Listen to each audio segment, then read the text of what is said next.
చల్లని అసలు డ్రిజిలింగ్ అసలు road busy with friends, schools, hospital, office.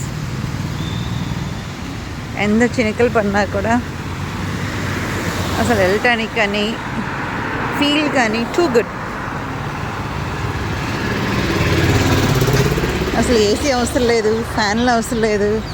హ్యాపీగా వేడి వేడి ఒక కప్ కాఫీ, మార్నింగ్ కాబట్టి అదిరిపోయిన దోశ చట్నీ అలా ఎంజాయ్ చేసుకుంటే ఎంత బాగుంటుంది. ఆఫ్టర్నూన్ లంచ్ లెక్క నాటుకోడి పులుసు, రైస్, రసం. అందుకంటే బతుకు ఆనందానికి ఏముంటుంది. మన కడ్ హెల్త్ బాగుంది, ఫిట్గా ఉండి ఏదైనా తింటే అరిగిపోయిన స్టేజ్లో ఉంటే లైఫ్ మామూలుగా ఉండదు. So stay fit, enjoy.